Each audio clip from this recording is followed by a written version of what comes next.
मेरी लड़ाई कुर्सी पाने की नहीं है। मेरी लड़ाई इस देश के जो वंचित वर्ग है, दलित, पिछड़ा, आदिवासी और माइनॉरिटी, उनकी जो हकमारी हो रही है, उनका जो शोषण हो रहा है, उत्पीड़न हो रहा है जगह जगह। कहीं मुंह पे पेशाब कर रहे हैं, कहीं मूछ रखने हत्या कर रहे हैं, घड़े छूने हत्या कर रहे हैं। मतलब हम इंसान है या नहीं है? एक के बाद एक लगातार संविधान पे हमले कर रही है, देश के सार्वजनिक उपक्रम की कंपनियों को लगातार बेच रही है, आरक्षण को पूरी तरीके से खत्म करने की उन्होंने साजिश की है। जिसको सिंबॉलिक काम करते हैं उसी को बदल देते। आप याद कीजिए, जब वो पहली बार 2014 में लोकसभा जीत के और प्रधानमंत्री बन के संसद में आए, तो आपको याद होगा उन्होंने संसद को नीचे लेट के उसको नमन किया, लेकिन वो संसद बदल दी। उन्होंने पूरे पुराने इतिहास को बदलना और अपने नाम से सब कुछ करना कि मेरे ही कार्यकाल में लगता है जैसे 2014 में भारत आजाद हुआ। और जिस संविधान को माथे से लगाया, उसी संविधान को बदलने के उनके सारे तमाम सांसद कह रहे थे 400 पार, यानी 400 से ज्यादा सीटें दो ताकि हम संविधान को बदल सके।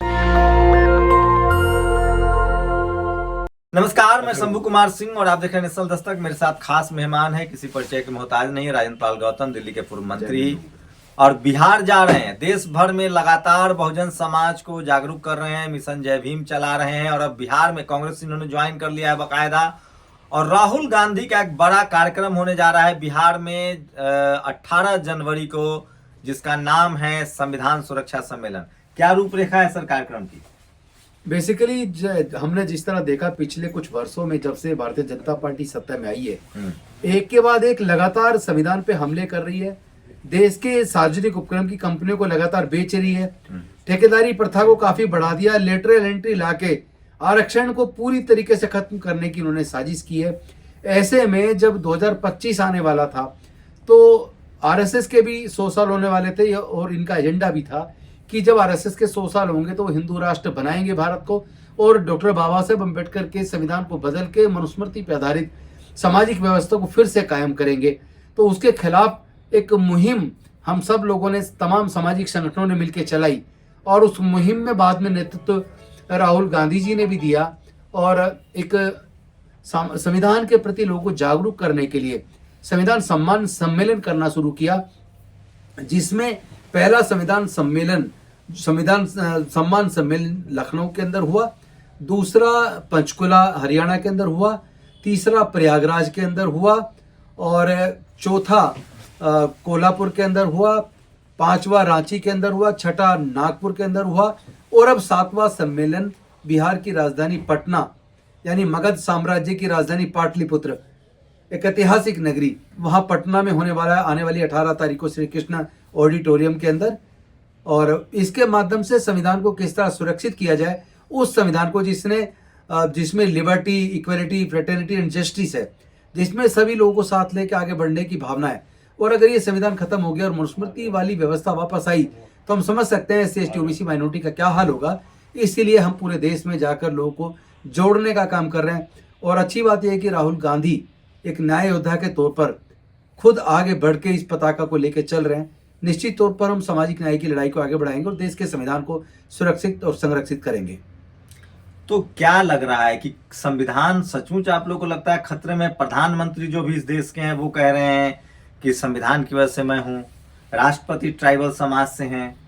देखिए, वो तो जिस संविधान को खतरा जिसको सिंबॉलिक काम करते हैं उसी को बदल देते हैं। ये उनके इतिहास में है। आप याद कीजिए, जब वो पहली बार 2014 में लोकसभा जीत के और प्रधानमंत्री बन के संसद में आए, तो आपको याद होगा उन्होंने संसद को नीचे लेट के उसको नमन किया था, लेकिन वो संसद बदल दी। उन्होंने पूरे पुराने इतिहास को बदलना और अपने नाम से सब कुछ करना कि मेरे ही कार्यकाल में लगता है जैसे 2014 में भारत आजाद हुआ हो, इस तरह करने की उनकी कोशिश है। और जिस संविधान को माथे से लगाया, उसी संविधान को बदलने के उनके सारे तमाम सांसद कह रहे थे 400 पार, यानी 400 से ज्यादा सीटें दो ताकि हम संविधान को बदल सकें।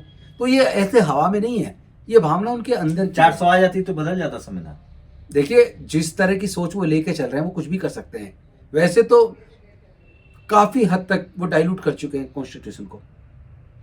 आज ये देखिए ना कि वो जो EWS के नाम पे 10% लोगों को रिजर्वेशन दिया, पहले ये कोई सर्वे भी नहीं किया कि कितने % लोग जनरल कैटेगरी में गरीब है। कोई कमीशन नहीं बैठा, कोई डिमांड नहीं हुई, कोई धरना प्रदर्शन नहीं हुआ, कोई सर्वे नहीं हुआ, कोई डाटा नहीं है।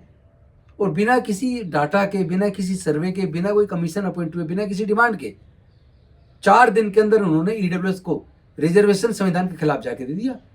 क्योंकि संविधान तो ये कहता है those are socially and educationally backward classes they are entitled to get benefit of reservation, लेकिन दोज आर ओवर रिप्रेजेंटेड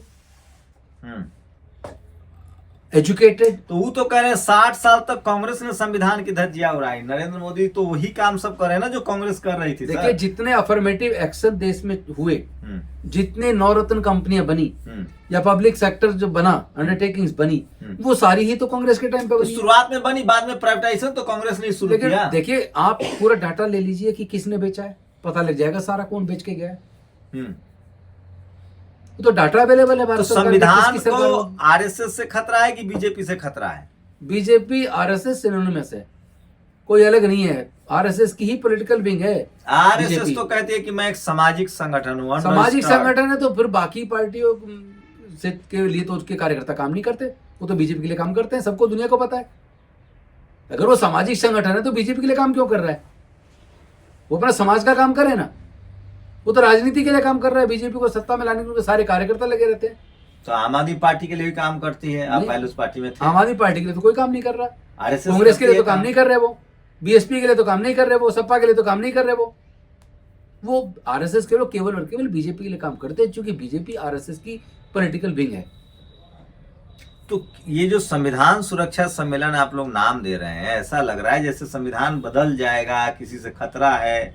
देखिए खतरा तो है, क्योंकि वो लोग आरक्षण को पसंद नहीं करते, वो लोग मनुस्मृति में भरोसा करते, उस मनुस्मृति में जिसने शूद्रों और अछूतों को हजारों साल से तक पढ़ने लिखने से, व्यापार से, संपत्ति से वंचित रखा, जिसने महिलाओं को भी संपत्ति से और शिक्षा से, यहाँ तक कि पति के मरने में दूसरी शादी करने से वंचित रखा, यहाँ तक कि सती कर दिया जाता आप था। पॉलिटिकल आदमी भी हैं सर, एक आरोप लगता है कि राहुल जी ने हाथ में संविधान लिया और लोकसभा चुनाव में 42 से 100 पहुंच गए, और जैसे ही चुनाव खत्म हो गया वो SC ST OBC नेताओं को रिप्रेजेंटेशन नहीं दे रहे। उनके पार्टी में भी तो सवर्ण नेताओं का ही जमा भरा है, सारे बड़े पद। देखिए ऐसी सारी पार्टियों में है, लेकिन अब कांग्रेस सामाजिक न्याय की तरफ आगे बढ़ रही है, उसकी सोच में परिवर्तन आया है, क्योंकि वो राहुल गांधी जिनके घर में 3-3 प्रधानमंत्री रहे हों, जिनको जमीनी हकीकत देश की नहीं पता थी, जैसे जिस प्रकार बुद्ध जब घर से निकले तो दुनिया को जानने का मौका मिला, ज्ञान प्राप्ति किया और फिर पूरी दुनिया के मानव कल्याण में लग गए।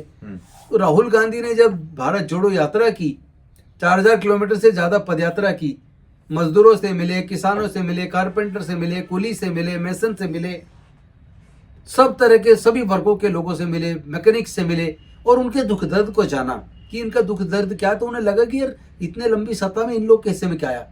तब उन्होंने संकल्प किया कि अब मैं सामाजिक न्याय निश्चित दिलवा के रहूंगा, जाति जनगणना करा के रहूंगा, सोशियो इकोनॉमिक। क्या वो जाति जनगणना के पक्ष में है? जी हाँ बिल्कुल पक्ष में, मेरी तो बड़ी विस्तार से बात हुई उनसे। क्या रहा है? उन्होंने कहा मुझे हर कीमत पे जाति जनगणना करानी है, और जिसकी जितनी संख्या उसको इतना हक मिलना चाहिए, ये मेरे जीवन का मिशन है। ये उन्होंने जीवन का मिशन है। हाँ, चूंकि मैंने सवाल कर दिया था कि आप राजनीति के लिए कर रहे हैं या फिर ये वास्तव में आप करना चाहते हैं, तो उन्होंने कहा कि राजनीतिक रूप से बेशक मुझे कोई नुकसान हो जाए, ये मेरे जीवन का मिशन है। आरक्षण को लेकर क्या राय है उनकी? वो कह रहे हैं कि आरक्षण में जो बाउंड्री लगा रखी है, 50% की सीमा लगा रखी है, उसको तोड़ना है। जिसकी जितनी संख्या उसका उतना हक, उसके लिए ये 50% की सीमा को तोड़ना जरूरी है।